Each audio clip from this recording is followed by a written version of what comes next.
Axons Unleashed.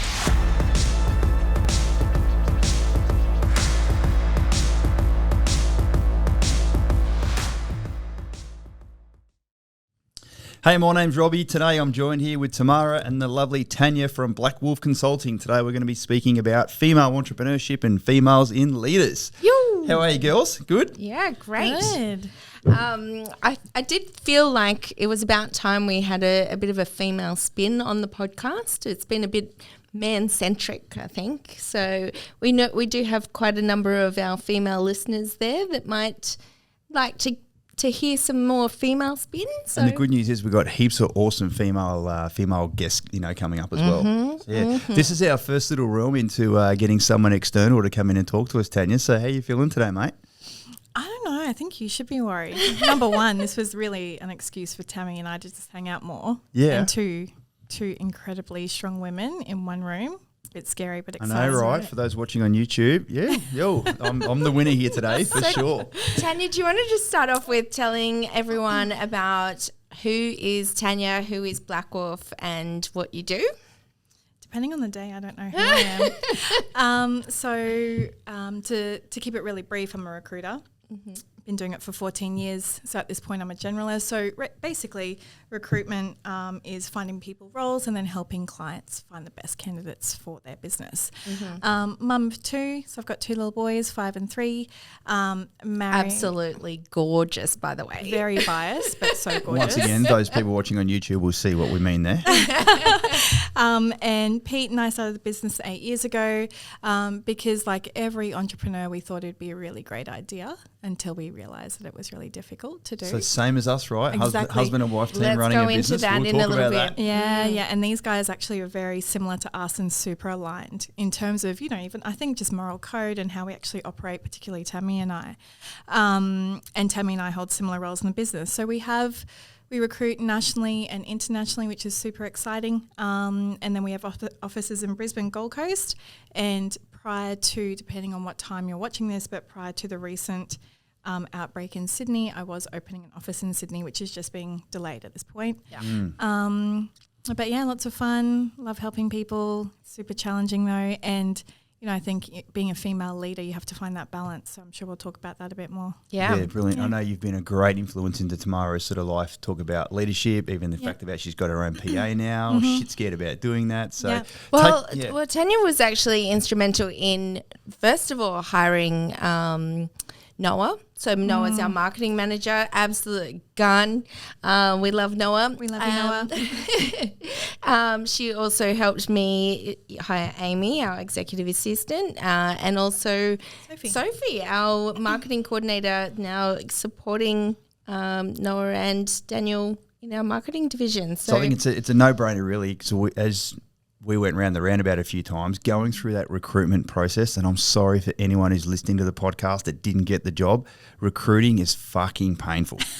Because everyone is like, here's my resume, here's all the stuff I'm really good at, and here's how good I am, and during an interview, and then fast forward a couple of months, they turn out that we just need to vote them off the island, or they get themselves voted off the island, and then we're back to square one again.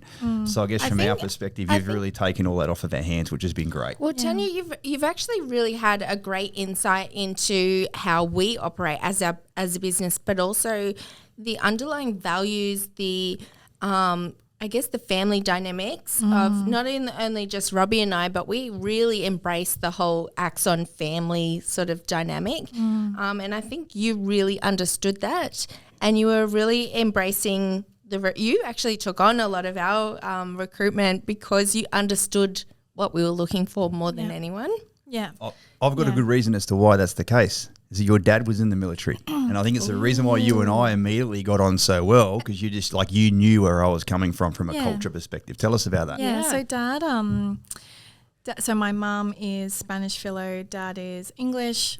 He was in the Navy actually when he was 16, so that's pretty much left England, went and did that, travelled around the world, had lots of fun doing that too. So he joined the RAF. So I was born in Mackay, so Queensland supporter, so don't try and sway me any other way. So country girl at heart. Yeah. Bleeds maroon. Yeah, 100%. So born in Mackay, left really, I think very young. And then we went to like Katherine, so Northern Territory. So Dad was in the RAF. So my earliest memories are, and anyone that's been to like Tyndall Base and went, Katherine, 20 years ago, the only place that was fun to go was the base because there was a pool, there was a cinema. You'd have I still remember this bucket of lollies that was like $1. We were like the RAF brats, running around, like everyone celebrated Halloween. Moved to Raymond Terrace, came here to Queensland, and it was just getting a little bit difficult, the movement when you're in school. But, Dad still makes his bed. Every morning he eats in 20 minutes because you had to be, you know what I mean? Like, so does Robbie. And that's the whole thing, but there's structure in that, right? And you have like appreciation for habits and, and we look at things now and we go, as a leader, we're relearning all these habits and things like that. But if you look at the foundation and who you're drawn to, everyone and the people that you guys have met that are close to me in my tribe, they're really similar. They're a Robbie or a Tammy. Or they're a Tan or a Pete. And that's because you attract what you're around too. Was your dad really strict? Impatient, I think. But I wouldn't say strict.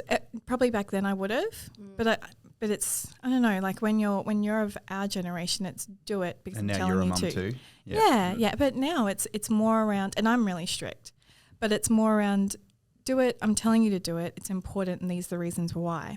So I think without that discipline or the strictness, you become complacent, right? And and people when they have, in the military, whatever it is, you feel comfort by control of your own environment and you feel success. So when you wake up in the morning, make your bed because you're starting the day off right already. If you didn't win all day, you still won and you come home to a made bed. You would know. I do. That's, yep. Yeah. So I loved it. Like, they used to have the most inappropriate dress up parties, RAF parties. Like, and you were part of like a brotherhood or a sisterhood. Yeah, that family. Yeah. Defence family. Defence and, family. and I know that you love when you got to learn our business model a bit more, that we are specifically helping the whole defence community, current serving members, veterans and their families use the property asset class to secure their financial future. Like it really resonated. I'm putting words in your mouth, but from what you told me, like it really resonated with you. But it's a genuine thing because there's genuine care. So, and there's genuine guidance, and it comes from, because I spend a lot of my time talking to companies about why they started the business at whatever level. What was the purpose behind it? Because that's how I vet my clients. If it was to make money is what is a result of what we do, not why we do it, and it shouldn't be. Yes. So why do you, because you were in a position at some point where you probably needed similar help and you maybe didn't get it or you half got it. So then you've created the solution. Yeah. How can I do it better to help others? Where it aligns, Yeah, absolutely. We touched on in the intro there that you do work with your beautiful husband, Pete. He is actually beautiful, yeah. And I guess I wanted to chat to you, and Robbie, you might want to block your ears or take your headphones off for this one. But let's talk about the challenges of working with your partner. Like, I have spoken before, I guess, just especially in the beginning, we used to clash heads like nothing else. Like, Robbie actually sacked me from the business. We explored that on our 3rd episode of the podcast. So if you have missed that, go back. There was tears plug. that day. There's a plug. Mate, there was tears in the car. There was tantrums in the car driving to the podcast studio about the recollection of what actually happened back then. Such was the emotion. So it was heavy. But what we kind of went through was more about, we were clashing because we were both so passionate about the end result. We just wanted the best, and we were stepping on each other's toes by not realizing each other's strengths and keeping in each other's lanes. Like, Robbie kept sticking his nose into all the marketing stuff, and I'm like, does he not believe in my ability to do this? Like, why is he stepping on my toes with this? So I guess I wanted to explore with you, how was your sort of early days working with Pete, and what sort of solutions did you find worked well in terms of, you guys work really well now, right? But you still have arguments. You take the pain of having a business together because you love it. And I was actually going to say the reason why you argue is because you are passionate. And you're both strong personalities. Pete and I are both salespeople. We're stubborn, and that's why we have all survived this long, and that's why we, and that's why we chase success. You have to have that. If you don't have it, you know, and like my background, you have to be passionate about what you do, you know. I think it's all about, and not to go into relationship counselling but it's all about the foundations. When we first got together, it was very Bonnie and Clyde against the world kind of thing. But then we had, you know, unfortunate things happen and you know, we had like Pete's mum passed in the first year, which was really difficult, and I know you wouldn't mind me talking about it, but that brought on a lot of strain. Second year had first bub, and I went back to work really quickly because you're in a business, right? Don't gasp out there, people. It's perfectly okay. My children are loved and very well looked after. They are. But just quickly, as a business owner, you can't go to your boss and go, can I go on maternity leave? No. Because there is no fucking maternity leave. Exactly. So when we did start the business, the foundation was that we were there for each other, and we had this parallel of issues that we had to deal with, right? So it should never really be toward each other anyway. But that doesn't mean, you know, everyone's like, oh, you guys work together. It's such a great, it's still difficult. But the thing is, I actually think if you are in business with your partner, it's even better because you have to solve the problem that morning, hopefully, the argument. Because you can't walk into business and see your team and then still be fighting with him. And that's a control you and of course, at some day, you know, I'll be like, oh, piss off, like in a message or whatever it may be.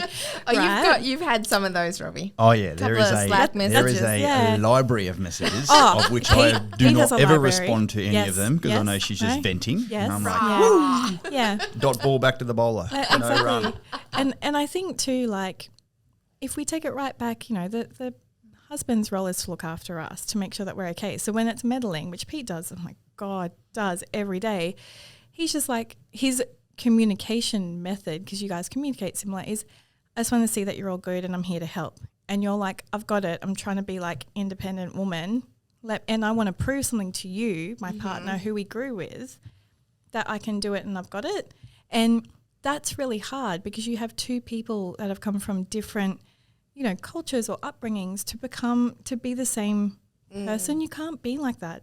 Even twins are not the same, you know. So it's interesting. That's such a great point what you're saying, because that's really resonating with me because you're so right. That was what I was trying to prove myself, that I can do this, probably more so to myself as well as to Robbie, but also he was coming from, I just want to help you. I'm just trying to help. And it was just coming.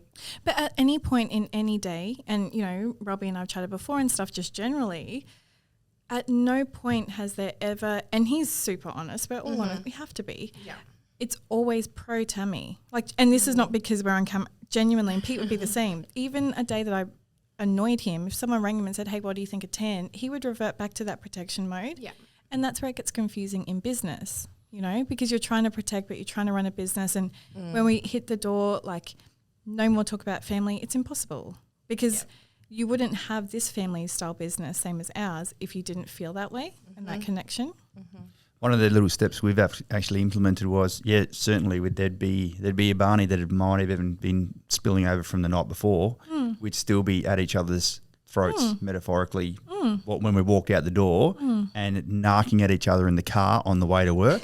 And sure as shit, and still in the lift on the way up to. And then the door's open. As soon as we walk in that door, hi guys, how you doing? And you're back to square one again. Yeah. But now she drives her own car to work. I either ride my push bike or drive my own car to work. Yeah. We don't have that issue anymore because we don't come to work. So we're already setting that boundary preemptively, that we don't just need to walk in the door and just shake it off and put on an act in front of everyone. Yeah. We've actually given ourselves half an hour of space before we walk in the door. So. And look, you know, like if you worked in a different business, you could actually do that. Just calm down. Yep. But you know you're going to see him in half an hour and everything he does that day is going to annoy you. It's really funny. I've had so many people ask us, you know, what's it like running a business with your other half? I'm like, it's frustrating, it's hard, it's exhilarating, it's so fulfilling. Yeah. And even as hard as it is, now that's the only way that we've been doing it, I couldn't imagine it any other way. I love coming to work and working on problems and arguing, and, you know, we have a little sort of same page meeting in there with our I'm pointing next door to my office there, to the other office. And we go in there and there's fucking robust conversations. And they're like, well, what about this? And what about this? And you haven't done this. And you're like, boom, boom, boom, boom. But we all walk out of there and it's done in a respectful and adult manner. But I love that there is so much passion in those conversations because we all fucking care. Yeah. And if we're all trying to continuously improve the business and, strive for that will to win and almost like bring those military values, back into the business again, which have made us all sort of so successful, that's ultimately going to be the difference about whether we can be buoyant and not just survive COVID, but we're all better for it. Like, tell us about how your business is going. Well, I was going to say, I think when you mentioned that we're stubborn, and stubborn for achieving success is one of the big things that I think has gotten our businesses through COVID, because it was like, we are not going to fail. No. We are not going to let our teams down. We're not going to let our clients down. And we dug our bloody heels in and went, this is not happening. Like, we are going to strive forward. We're going to put our confidence in what we do and who we do it for and in our team, and we're going to move forward. And it's hard. I think, like, when we talk about, and I will answer your question, Robbie, but it's hard when we talk about, trying to hide that from the team. Obviously, like, don't like throw a flower vase at him at work. But sometimes I think just a bit of human approach or them seeing that can probably help. Like, I think in the last 12 months as a leader, I've really had to kind of open up and not pretend that everything is okay, but everything is not bad as well. But it's just being really like honest with each other, and even like just general things like when you get home, don't talk about work. It's so hard, and you will, but try and maintain, that rule or something. And you guys are so similar to Pete and I. We socialize outside of work together. So, I think more recently your birthday, I was like dragging you out because, we're still Tan and Tammy.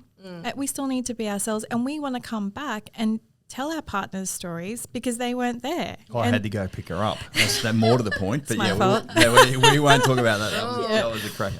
So, but you're right. Separation is good. Yeah, but I think when you have like your partner that you work with, they have your back. So during COVID, when COVID happened last year, there were so many recruiters that lost their role. Like, we're in the business of finding people work, right? But then Pete and I also started off the back of a GFC, and we had all those horrible things that happened at the beginning. So I'm like, with less knowledge. Yes. So I was kind of like, let's go. Like, let's just do it. And I have a one path, which is probably bad, but I have like the only way is that way. And I will make changes and things like that. But the only path is to get out and achieve success. It's probably a stubborn mindset. But North Star. Yeah, exactly. Success leaves trails though, right? And you just like you've trodden that path many, many times and it's been successful. So go do that again. And every circumstance has got its variables that you're going to be able to navigate your way around. But you've got confidence in the fact that you can go get it done and just follow your own sort of systems and processes. Yep. And it's, certainly, well, you're both in sales, but more specifically sales, you need a pipeline. So when you're talking to people last year, a lot of the people last year I'm talking to now are starting to become my clients. So if I hadn't done that, and all I did was pick up the phone and talk to business owners, I didn't do anything different because I genuinely wanted to know what they were going through. And it's just, they remember, and it's a genuine thing, they remember that we were chatting last year. So I think, surviving through that, I think everyone had to acknowledge that collectively, because I have clients overseas, as in the world, everyone was going through the same thing, which is not amazing in like oh my God, that's so cool. It's awesome in that everyone was going through the same thing at the same time. Yeah, absolutely insane. Mass levels of support, levels of government support, of people getting. If you were going through that on your own as an isolated business, you wouldn't have that kind of support. No. And it was just, when I was talking to people in the US or, people in Singapore, everyone was going through it. So when you have a problem, it's what is the solution or what can we do to get over it or through it or under it, as long as we do that. Right? So that's the kind of conversations or the thoughts that we had last year. And unfortunately, some people left. I didn't let anyone go, but some people did leave, and that's just natural. That's just natural for things to happen like that. But without them leaving, we didn't get really great people like that we do have now. Right? Yeah. So we have that, and I'm an optimist, if you guys can't pick it up. So I always look at, the half glass full mentality. So I kind of go everything's, blessing or something to be grateful for. So that if you have that mindset, you'll see everything as an opportunity. We had to let a couple of people go. Was it the year before last? Maybe the Not year due to before. business growth, they just weren't the right fit. They weren't Yeah, the of right course. fit. Yeah. But and it was really hard. Like, it's never a nice thing to do. But you can also see that if it's not a fit and if they're not values aligned and if they aren't loving their job, then set them free so they can go and be who they're meant to be and live their purpose. And, now absolutely the same thing. I just look at who we have in our team now and the space we made for those people. Now I'm like, we have absolute guns, and that's because the room was cleared from the people that weren't a fit.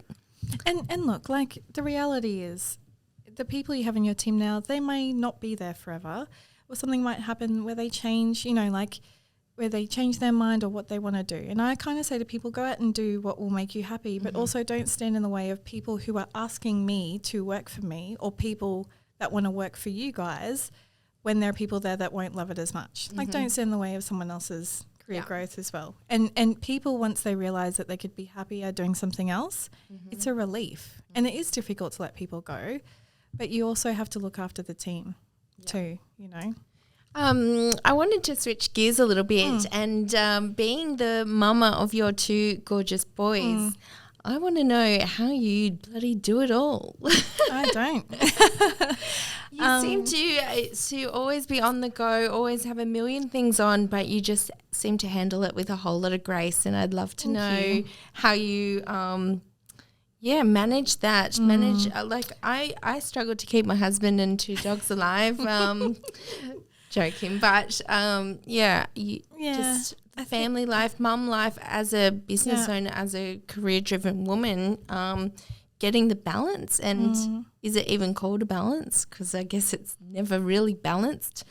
You try and find it. You don't ever achieve it. Even as a leader, you try every day, and if you, depending on how you look at it, you can fail every day. I think, one, really basic, getting up earlier, right, and being prepared. Two, if you do have extra help in family, or if you need to get a nanny or babysitter to help you, there's nothing like, I know it's an unpopular thing, but not a lot of women talk about getting that extra help. They whisper it only with people that they can trust, right? So you have to have you have to go, okay, these are the things that are important. This is what I need to do. And everything is important. Family comes first, always, right? But the things that I do outside of that also impact my family. So you've got to have that drive, but you also need to know when it's family time. So in the morning, I'm always, unless I'm in Sydney or something else, I'm there every night for story time. I'm there when they wake up in the morning, but during the day, they're at daycare or they're at school, like, Manny's at prep now. But also, Peter's really great. Like, my mum's like, you've trained him so well. But he is one of those people that can do the mum role as well as me, right? Or the dad role. Good. Like, he changes every nappy. If the boys are unwell, he's the first to go, not me. So there is that respect that you have. And you need that in a partner to have that kind of success. So it's, success is about a team. Yeah. Whether it's at work or with family. So, it's I think there is this perception that, I get everything done. It is just getting up earlier, lots of coffee, late nights and stuff, but it's the motivation, and just loving it and having that support around me. I love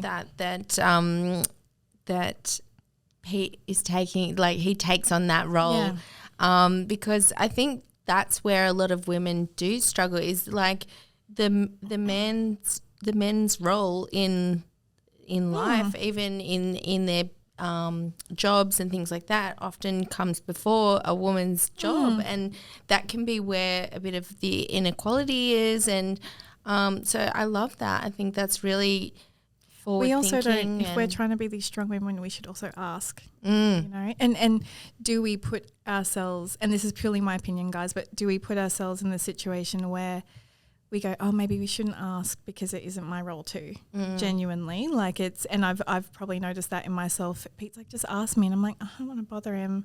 And then people do that with me. I don't want to bother you, Tan. And I hate when they do that. And he hates when I do that. So are we being true to ourselves and going, well, simply if I asked you for help, hey, Robbie, do you mind like helping me?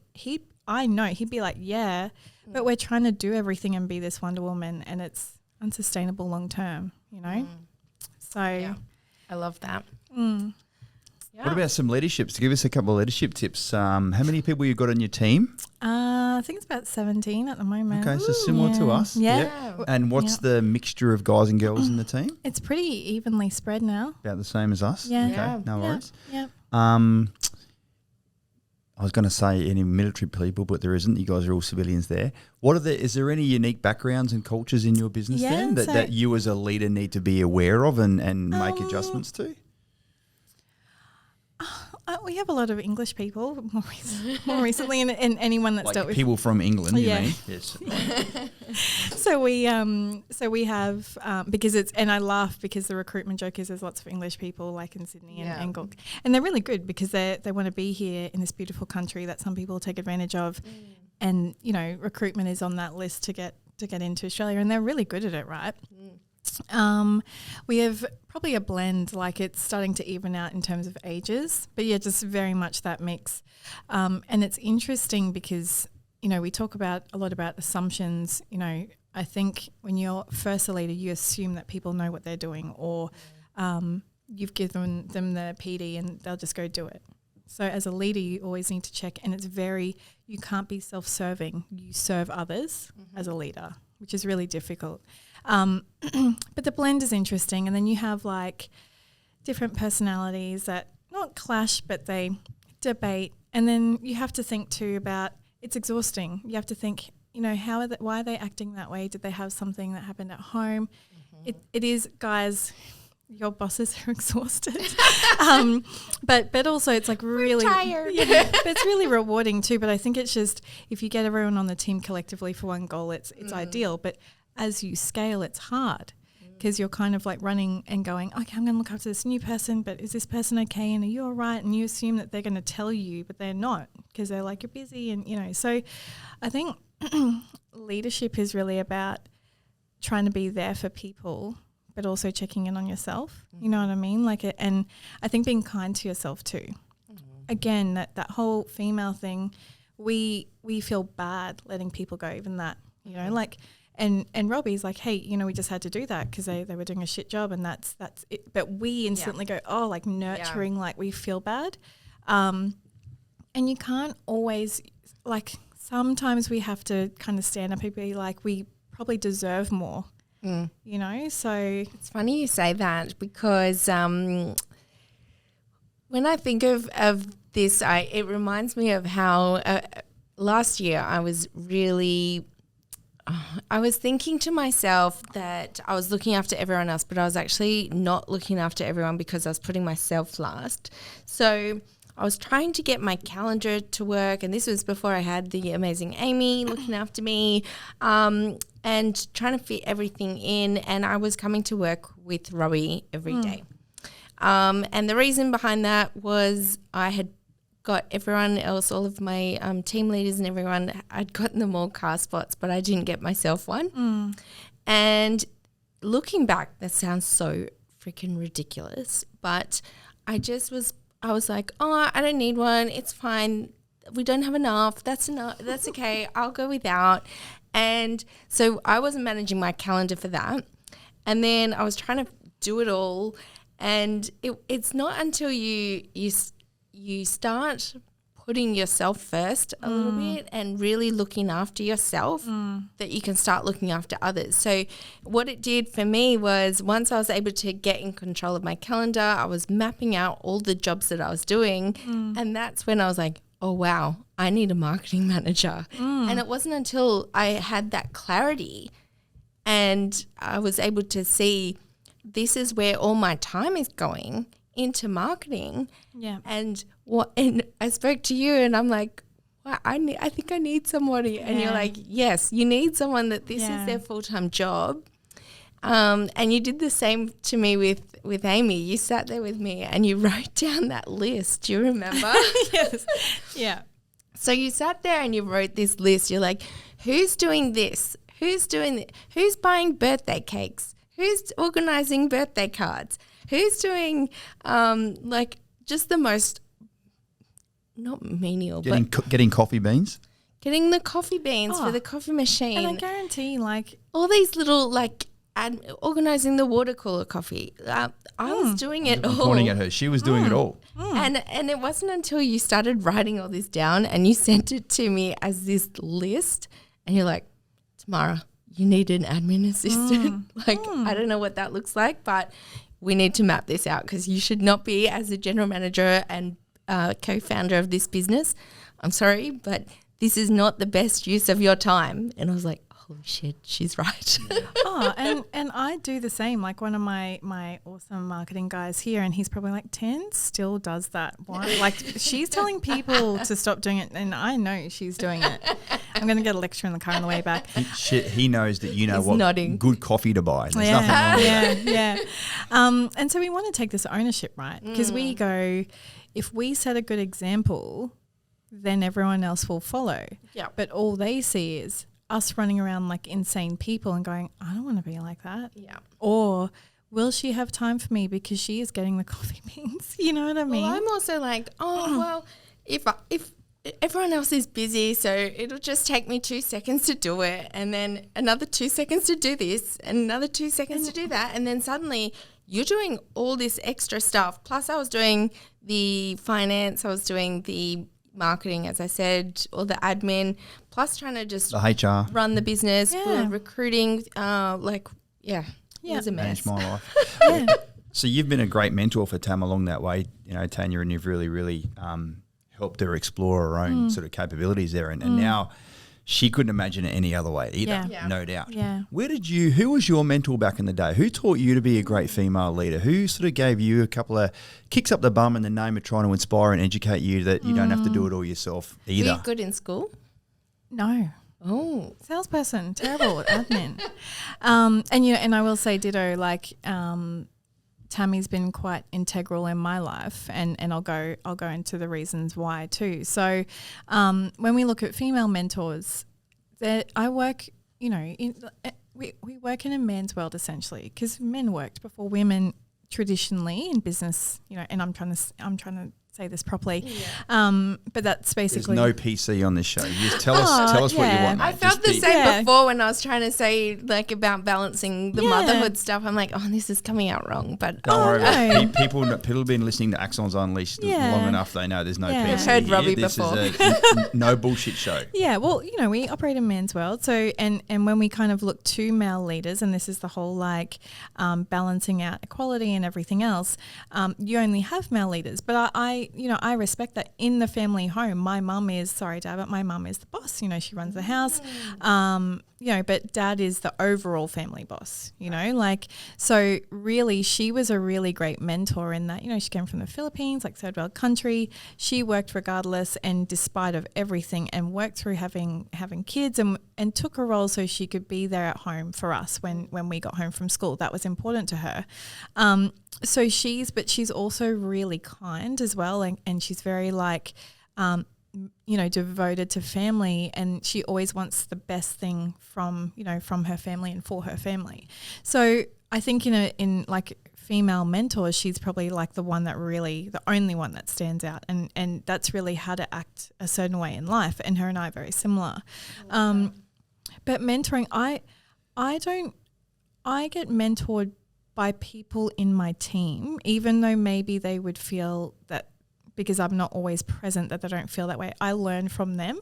So when I say like Tammy's been a really good mentor in my life and quite integral, is I learnt from her experience things about myself. And, you know, growing up, we moved a lot in the RAF. Like it was mainly my brother and I, so I always just had guy friends. And even now, you guys know most of my friends, my best mates are guys. So, and then, you know, like when I met Tammy through one of our other friends, like I got to see like a really strong female that was so similar to me. And that actually started like this chain reaction of being more, probably dropping ignorance around my perception of women in business, being really honest, and seeing women that are like me. And now we have other friends that are really similar from your network, and I'm starting to have more women in my life. So I think people around me mentor me, you know, but the main, like every day you're learning, and it's so great.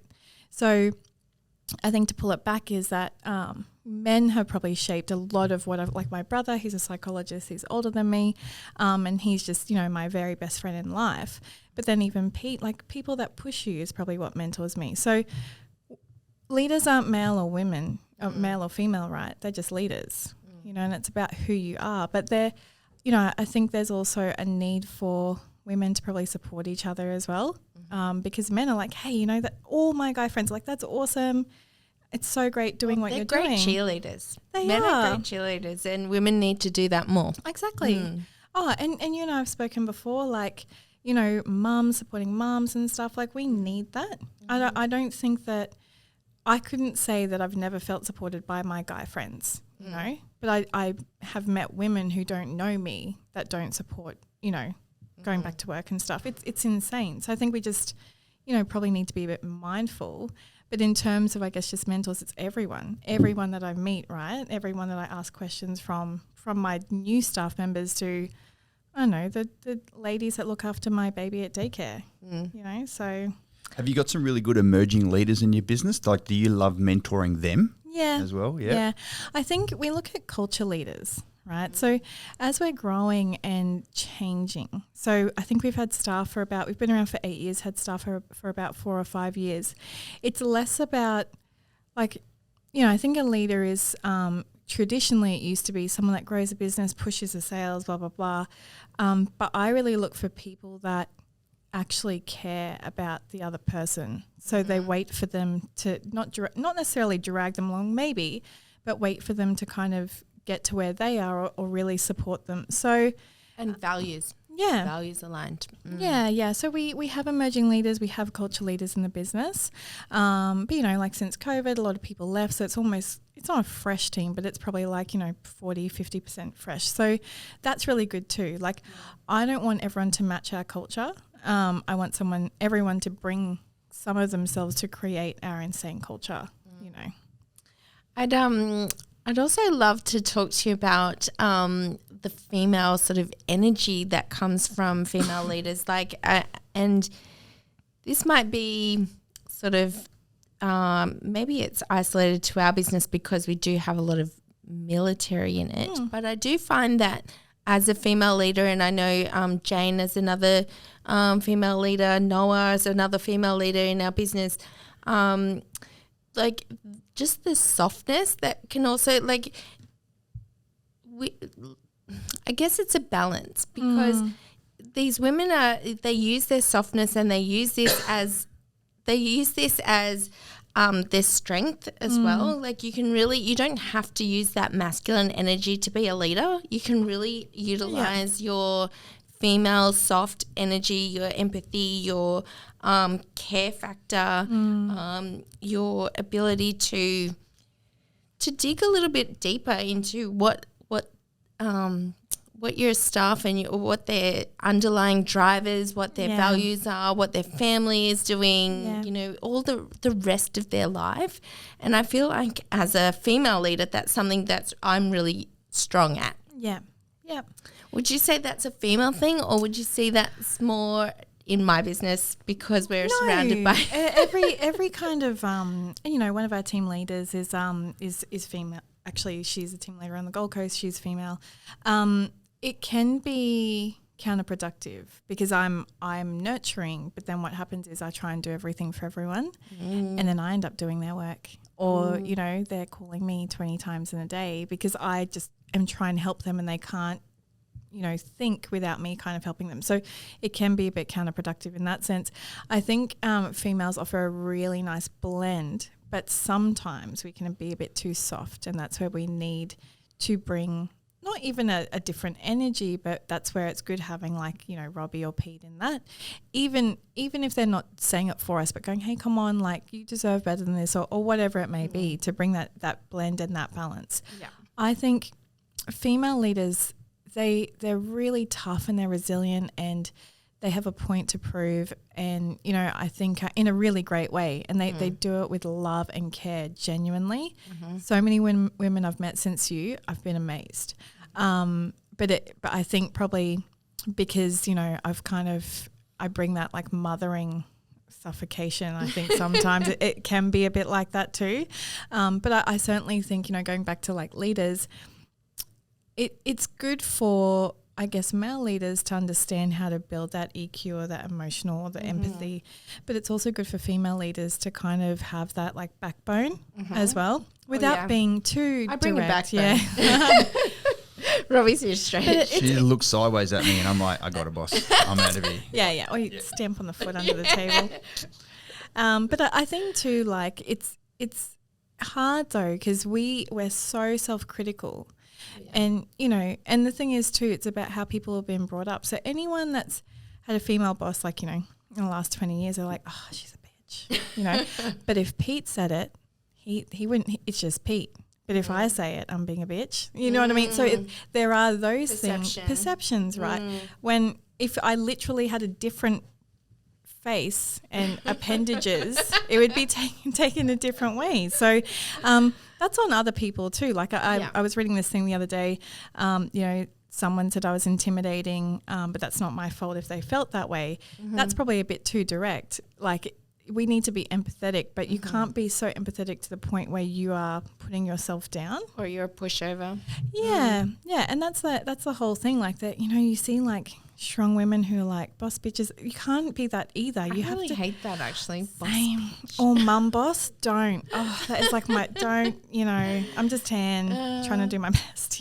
Would you agree? I think when we see other leaders that we're really attracted to, the thing we generally love about them is that they're just themselves. Yeah. Yep. They're genuine. They're comfortable in their own skin. Yeah. They're very competent on what they're doing from a job technical perspective. Yeah. They love what they do and they care about others around them. And when you bring all those three things together, I don't think you like this boss bitch, whether you're a hard boss or whether you're being a bitch or whatever it's going to be. Like at the end of the day, from my perspective, and I'm not handing out advice here, but if I was a female in business, for instance, I guess I don't know any other way. I just keep being myself. And if you stick to truth, if you're genuine, you've got high levels of care, and if you're more empathetic or more vulnerable or whatever else, that's just you. People will love you for you. Yeah. And I think when we're kind of talking about or thinking about insecurities as a leadership, we actually have to step over our own first and then actually go what's really happening, but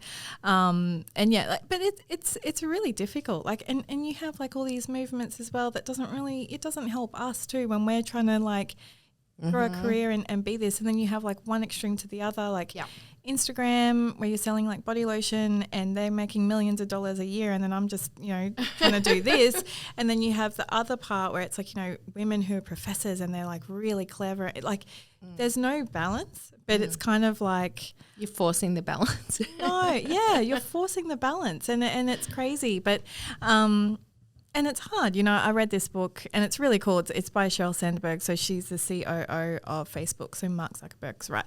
And I avoided the book for so long because it's called Lean In. And I was like, oh, here we go. And actually when I read it, she was like, we have overcorrected so much that men don't want to sit in a room one-on-one with a female junior, because what might happen if it's just those two in a room? Yeah. So of course they're going to mentor males because it's a safer thing. And so we have done ourselves a disservice to go, well, we're not gonna have access to those options now because of this severe overcorrection. So that was it's a really interesting insight. And she's all for, it's the whole thing, like leaning in at the table, asking for the opportunity. We sit back and expect it. Whereas, Robbie and Pete, they'll ask. Yeah. But we're like, oh, bad. What will they think? Yeah. How will I feel? And it actually doesn't do us any favors being that way. So I've never actually thought about that before. Being in a room with a female junior and it's just you two, and then the conversation doesn't go very well. There's accusations that come from one or the other, and it's guilty until proven innocent. Like prove your innocence as opposed to the other way around. So and you think it's a real snapback. And of everything right now, like the whole men doing things at work, we would just accept it because that's what we've heard, Yeah, like political correctness sometimes is just a little bit too far. Yeah. Let's spin it back a little bit to recruitment. Yeah. Because I would love some of your tips that you can pass on, I guess, Well, I was going to say to the ADF community, if they're leaving defence, what they could sort of put in their resumes, what they can sort of, how to get their foot first, best foot forward kind of thing. But I guess it's to anyone. Yeah, because certainly one of the pillars of this podcast is veteran entrepreneurship. Yep. A lot of people want to get out of the military and go, I'm fucking done with being told what to do by some other peanut. I'm now going to go and start my own business. Yeah. But that just because they're if they're a good chippy or a mechanic or a bloody whatever, doesn't necessarily know that they know how to run a business properly from the ground up, including recruitment. And as Tammy sort of explained in a couple of the opening salvos, it takes time, it takes money, it takes effort, it takes heartache. It's not easy. Yeah. And I think I have mentioned, Black Wolf Consulting to so many other of my business friends, and I'm like, bro, mate, chick, whatever, if you're if you're struggling to find someone decent, reach out to this chick. She can let her solve the problem for you, because she's brought 3 great people into our business. There's that politically correctness going. Robbie's there going, chick, do that. But this is the thing, between a group of people where we all respect each other, we still have to tread. It's nuts. So I guess there's 2 questions there. One, I love when I see people from Army or RAF, because I know that there's that commitment, right? Like, it's just that commitment to the role, and it's going to be succinct, and just, I love that. And I feel like, and I try and do this a lot in my work, I feel like people, and I actually recently wrote an article about recruitment and how your hiring part needs to be around transferable skills. So a lot of people are like, I hire for culture, which is great, but do you, or are you just saying that? So what does that mean? So when we look at transferable skills, there's an education piece I need to do with clients and go, hey, unless it's a technical role that, you need your RPEQ to build a building or whatever it may be, can you transfer skills from what you're currently doing in your resume to our business? You guys, it's amazing. You guys get people from the industry and you put them into roles and give them an opportunity to bring their skill set. And purely because where they're coming from, they're just going to absolutely kill it. That's amazing. I don't see that with many clients. All of our team, especially the veterans, it's all on the job training. It's all base level. We're starting from scratch with them. It's a pretty full on training module that we put them through to get to them to where they need to be. There's a lot of processes, a lot of it needs to be though. A lot of step-by-step training, but that means that we don't need someone that has a huge amount of previous experience. We need someone with the right mindset, with the right discipline, with the right culture, with the right attitude, with the right they're connecting with our values. Those kind of things are way more important to us. And unfortunately though, you do get people in a business that they interview a certain way, or they interview with me than you, and people can be a certain way for 3 to 6 months and you don't know. Everyone's had that experience. But I think it really starts with the hiring process to go, why do you actually want to be here? What drives you? And when you get people that are looking to transfer out of the Army, think about a time when you worked in a role that you really enjoyed. It could be anything. Could be anything. Could be Macca's when you first started. What did you enjoy about it? I love that there was processes. I love that, I was part of a team. I love that there was free food. I worked at Macca's. But I liked that, there was a process for everything, and I felt success, and there were certain points. So then we take that information and we transfer it to a role that they can really feel comfortable with, like a role in state government, or federal government. I do feel like there does need to be a bit more support for the guys that are coming out as well, from defence, and, from the RAF and stuff, because there isn't. And I have to educate clients on why they would be good. That's part of my role. And I have to give candidates, I guess, the empowerment and the confidence to go, well, you can do it. You need we create the narrative, the internal narrative around, hey, you can do that, but also the narrative to go, hey, Robbie, this person is, looking to come to your business. They've actually said they really want to work for you, and this is why I think it's a good fit. So even some of the people I've placed in here haven't come from defence, but they have that family And when you meet connection. them, you're Yeah. like, I knew it. I know, Tam, what you're talking about. Mm-hmm. So I think when you're looking to transfer your skills, probably good to talk to a recruiter. And, certainly, of course, you can reach out to me and any of my guys, but it's also on the client too, to clearly define what they want and why. What do they see success in this role being? What will they give the candidate, and what will the candidate give? Like, there's this imbalance now where candidates are like, well, it's a candidate-rich market. I can just, get any role I want. It's not. I'm telling you guys, it's not. Like, my clients will wait a year for the right person. Wow. So it's not like that. It's just, there's a lot of candidates around, but there's not many that are kind of willing to kind of work really hard. So when you want a high-performing team, you have to be high-performing, and you have to also expect that. But if you get someone that, like, I think it was the last 2 ladies I've gotten, or girls in my business, I'm doing it, junior, like both from hospo, and I came from hospo. So I know the structure and stuff, and I know it's also horrible depending on where you work. Amazing. Yeah. Like, some of our best performers, and their babies are like 20, 21. So one in Brisbane, one on the Gold Coast. So, I look at that. But I guess from your perspective, you're looking at them from a hospitality experience, and okay, they're going to have really good customer service. Yep. They're going to have good presentation skills. Yep. They're going to a range of different. They're going to follow process, Be compliant. that kind of thing Yep. that you can pull from their previous job. And they still have that. We have people sitting in offices and go, I want like a quiet space or a ping pong table. There are guys that, they're out scaffolding, or people that are working on their feet all day. Like, my dad was a chef in the RAF all day, 14 hours, who these guys are sitting in aircon, and I'm like, hey guys, get on the phone. Like, you know what I mean? Yeah. They know the perspective too. These girls could still be doing hospo and getting abused by customers, or they're here just trying to do their best work. Yeah. Perspective is just a massive thing. There's definitely a time in the world now where I was just talking about this with my team this morning, actually, about even though there's a lot, going on here in Australia, there's some absolute atrocities going on around the world, and it's so important to be grateful and appreciate what we've got. And Natalie in our office, she just finished reading The Happiest Man on Earth with Eddie Jaku about he's a Jewish he survived Auschwitz concentration camp.